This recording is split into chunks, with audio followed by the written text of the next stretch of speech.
ओम नमस्ते जी। आइए आज भी कुछ चर्चा करें।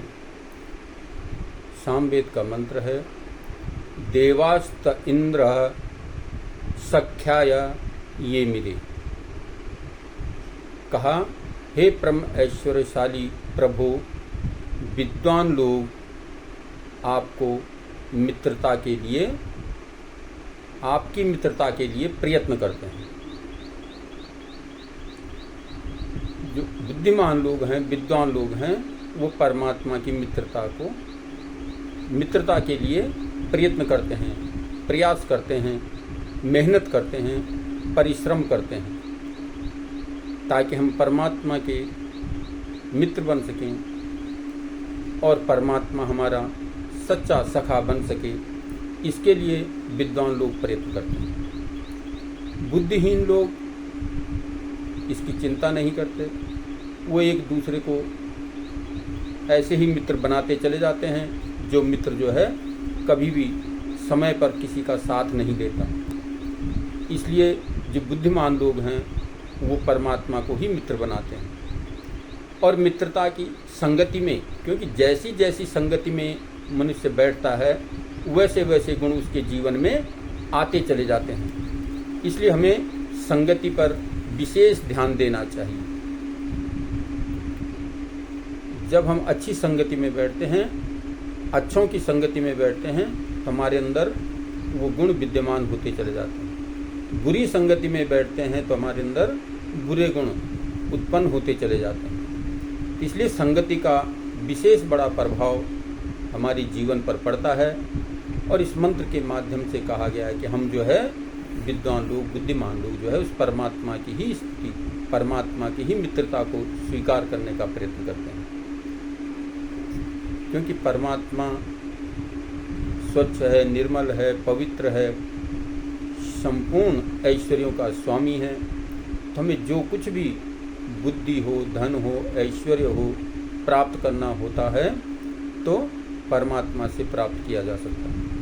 इसलिए बुद्धिमान लोग जो है परमात्मा की स्तुति करते हैं।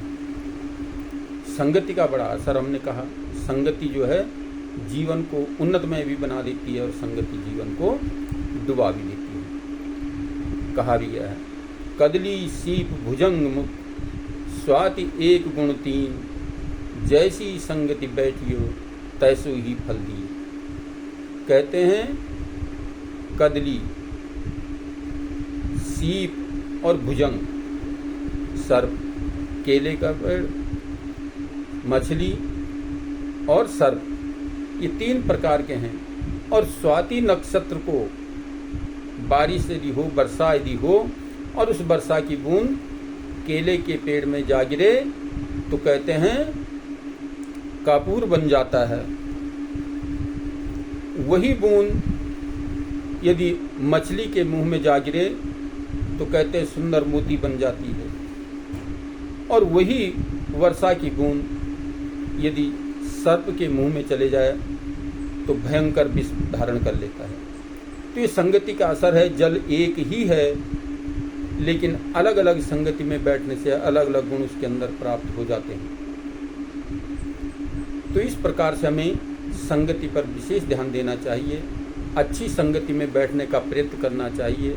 अच्छी संगति में बैठकर अच्छे गुण प्राप्त होंगे। बुरी संगति में बैठकर बुराई जीवन में बढ़ती चली जाएगी। तो हम अपने जीवन को अच्छा बनाने के लिए संगति का ध्यान करें। आगे भी वेद कहता है, तमस्माकम तव अस्मि, हे प्रभु तू हमारा है और हम तेरे हैं।